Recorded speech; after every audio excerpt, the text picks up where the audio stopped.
Hi, this is Peter of GIZGUIDEPH, and in case you missed our review, here's a recap of the things that we like and dislike about the new realme C11. Let's begin.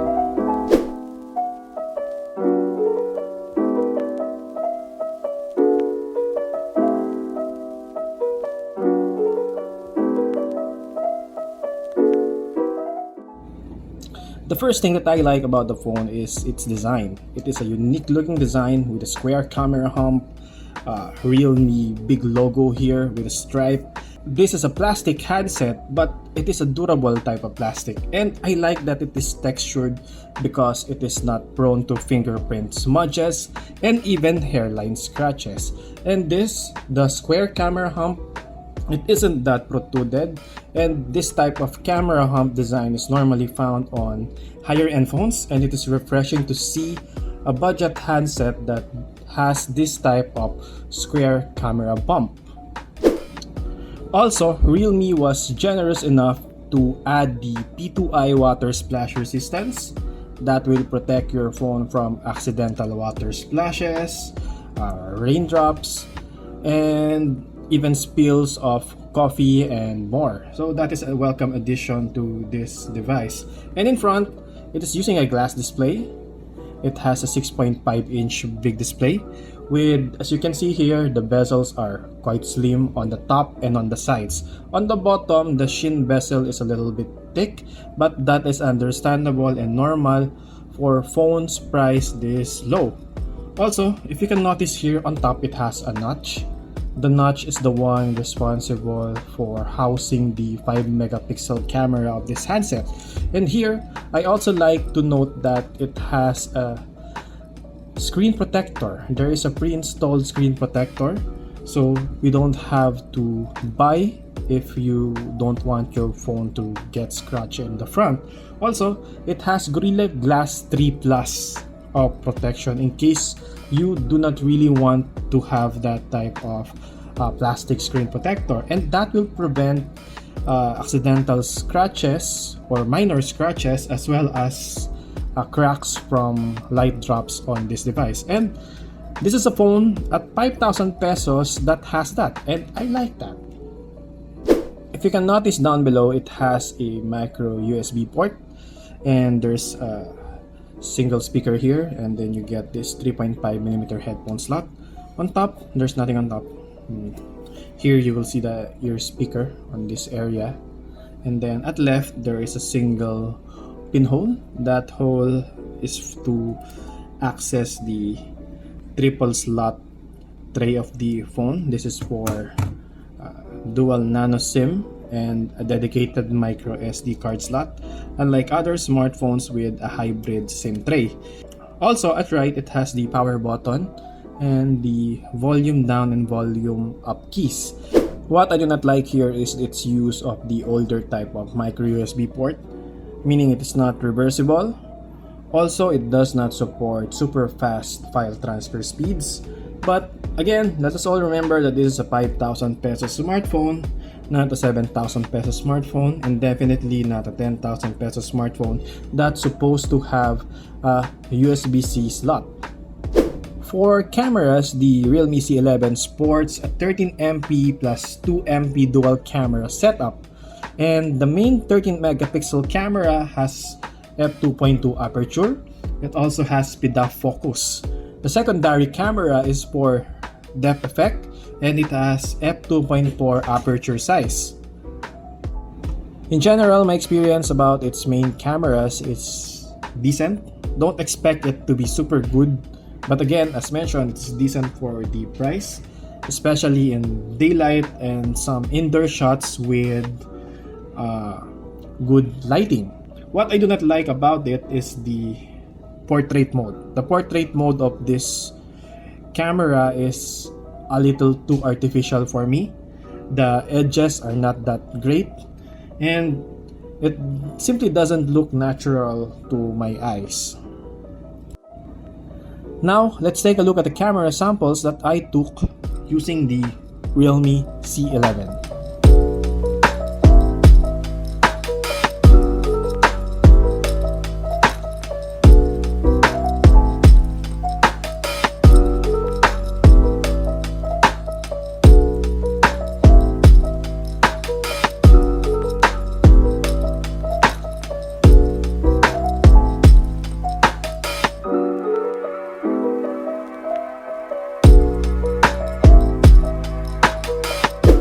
For selfies, it has a 5 megapixel camera.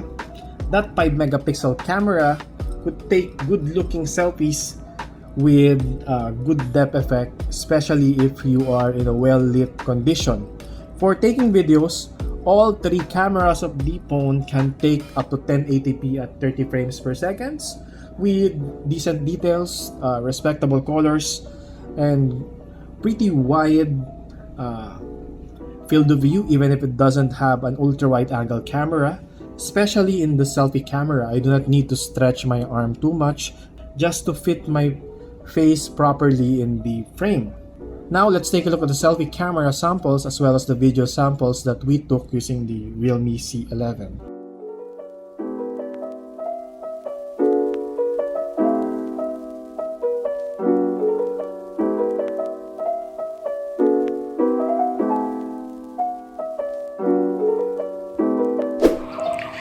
Okay, hello everybody, this is Peter of GIZGUIDEPH.com, and this is a 1080p 30 fps video sample from the realme C11.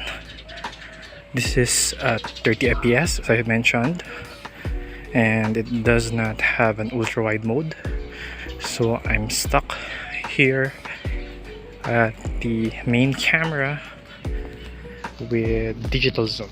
It has 2 times digital zoom, also has up to 4 times digital zoom, but obviously the jitter will be there and it won't be as good as the primary 1080p at 30 fps on 1 times mode. Okay, colors are quite nice as you can see here. Exposure is also well controlled, and autofocus is reasonable, but of course don't expect it to perform like a great camera for taking videos.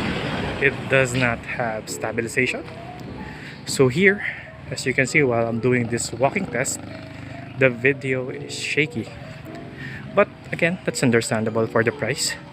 This is a 4999 or under 5,000 pesos smartphone, and we cannot really expect too much from it. It can also have some focus problems at times, just like what you saw earlier, but generally this one is reasonable. It performs quite well, and I cannot ask for too much at this price point.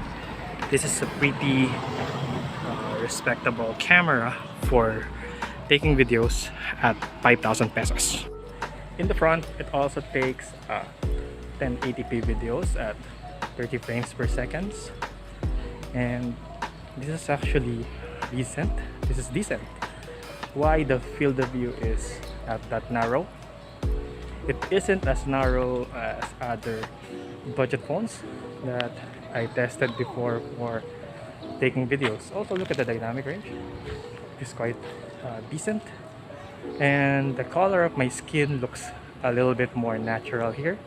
It's not too white, it's not too reddish. Even if I'm wearing the face mask, most of the time if you're wearing the face mask, the exposure will switch and it will make your face a little redder, but here this is just fine, still quite okay. That means that the exposure control of this device is actually decent. And the details, as you can see here, my face is still quite detailed. I'll remove my glasses so I can see anymore. There's fog, and overall I'm pretty happy with the way Realme made this selfie camera for taking videos. Although of course do not expect that it'll have a nice stabilization, as again this is a budget smartphone, not a mid-range smartphone and not a high-end smartphone. That's it. Also, I like the thermals of the phone. Even if I played games with 4G LTE on or Wi-Fi on, the temperature stays at around 40 to 45 degrees. It is not hot, it is just a little warm, and that is normal for phones with no cooling system. So That means that this handset won't throttle that much even if you play for let's say 1 hour, 2 hours of straight gaming.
What I do not like about the realme C11 is its use of 2GB of RAM only.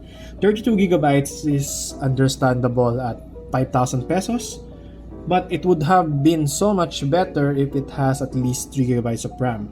Fortunately, this handset is using the Android 10 OS with realme UI, and so far the experience is fast. It is quite smooth. And how could I forget about battery? This handset has a 5000 milliamperes big battery, and in our PC Mark test, it lasted for 17 hours and 24 minutes. And in our actual usage, it lasted for 2 days on a single charge. Also, if you can see here, this phone has VoLTE. This one is a smart postpaid SIM card, and I think this is the most affordable with VoLTE at the moment. VoLTE could be used for higher quality HD voice calls. Sadly, since it is only using a micro USB port, the charging speed that Realme included here is not that fast. Micro USB I think can go up to 18 watts, but what Realme included here is just a 5 volts 10 watts charger. So our charging time in total from 0 to 100% is 2 hours and 55 minutes. That is a little slow, and obviously I would have liked it better if it has a faster charging technology included here. But again, let us all remember that most budget smartphones are only equipped with normal chargers, not fast chargers. For security, it has the face unlock. You can use the face unlock to obviously unlock the phone using your face. And in our test, it is quite decent in performance, and it works even if it is in low light. But of course, in low light, the unlocking speed won't be that fast. Sadly, this budget smartphone doesn't have the fingerprint scanner at the back or at the sides. It would have been nicer if it has that tech, but for a budget phone, having only the face unlock technology is understandable. So overall, I like that this handset has a good build, a really good build actually. It is not prone to scratches and fingerprint smudges. I also like that it has a nice display, one of the best displays that you will see on budget smartphones.